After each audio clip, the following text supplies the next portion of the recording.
They saw Shazam. Yeah. I'm in Shazam. How did this come about? What can you tell us about this? That was a very secretive, even from me, kind of process where you're auditioning for Shazam. Don't worry about what, a grown up of one of the kids.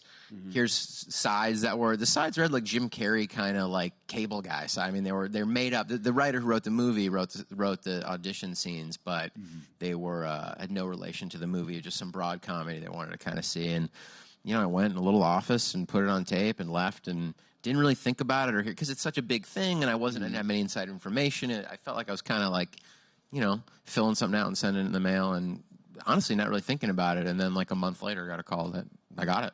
Mm-hmm. Like, cool. The casting, I will say, was impeccable. You played the super-fied Freddy, the older version of Jack Dylan Grazer. Yeah. He is. I mean, that kid is a talent. But are you looking at all at his performance, considering you're playing? I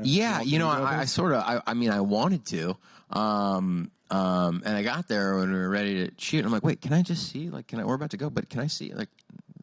And David, the director's like, "Oh, you want to?" Yeah, okay. And he played me something. I'm like, "Okay, thank you." Yeah. And the truth of the matter is, my stuff in the movie is so minimal that I didn't have that much opportunity to really. And they did it. They already did it with us casting. They cast it right to where, in a way, I didn't have to, try too much. Our energies are similar, and it just sort of worked out very naturally. But yeah, I'd like to tell you that I shadowed him for 6 months and became him, but I didn't. Yeah. Well, fans have pointed this out, and I know David has talked about it a little as well.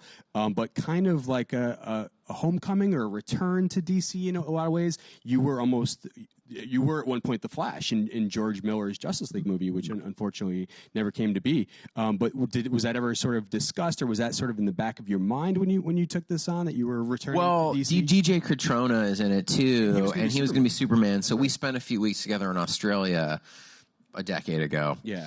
And I'm getting old. I just throw words around like decade and 20 years all the time now. Yeah. Everything, if it's not less than 10 years ago, it's nothing to me.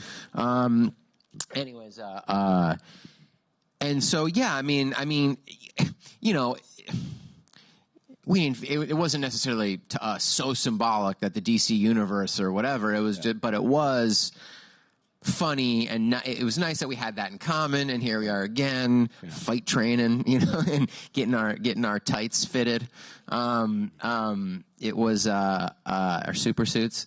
It was no, I mean it was a thrill, and it was nice. It was a nice full circle situation. I mean, clearly you guys were fated to be in the DCEU, clearly. But what can you tell us? So, like, what do you remember about that experience the first time around? Was that a major drag when that didn't pan out? Yes. However, and in hindsight, I should have been more bummed. I really liked it, but I just kind of felt like, no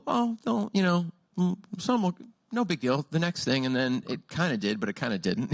Nothing like that came along again. Yeah. But I, at the time, I'll say this, the script was really good. It was it's not that it was revolutionary, but and I'm pretty objective about this kind of thing, and I think I have a pretty good gauge of scripts. And it was very solid, and they cast it. I thought the casting was right, not just myself, but like everyone tonally is going to fit right. And I mean, I was so excited to work with George Miller, and at the same time, because he was a legend and he was very nice. Yeah. But at the same time, I didn't have any idea. I bet Warner Brothers didn't have any idea what a fucking badass he still was, because he hadn't made a live action movie in like 15 years. Yeah. He'd made like Babe 2 was the more and Happy Feet. Yeah. And so, yeah, he's the like Australian Spielberg, but who knows? And then, you see Mad Max now and you're like, oh my God, he's as fresh as anyone. I mean, he's ahead of the curve. I mean, so, in hindsight, it hurts more, actually, because I'm like, that would have been a classic movie. After seeing what he did. After seeing what he did, and knowing the script and knowing knowing the actors involved, and I think it would have been amazing. Also, I will say that although in this version I was very well suited to this script's version of The Flash, and I grew up reading comics. I read them a lot, even in my 20s. Love them, know a lot about that stuff. I was never actually a Flash reader or fan, so I didn't have a particular affinity for that part. It didn't kill me in that way, but it was written. We would have been a nice match, very well. And I swear in hindsight it hurts more than it did at the time. At the time, I was like, it was also a slow fade out because it was like 2 weeks. Okay, they lost the tax credit. There's the writer's strike. We're going to go back after Christmas. You know, we were there for 2 weeks, and then I was like, go back because it's Christmas, and then we'll all come back out in 2 weeks and 3 weeks and get going. And then, okay, well, maybe it's going to be a week later. Okay, well, the writer's strike. And then it kind of faded out. It wasn't like we were all there and then got our, got our pink slips or something. Yeah. So, yeah. But I mean, let's look forward, because the way Shazam ends, it seems to imply you guys are going to come back. Have you guys talked about a sequel?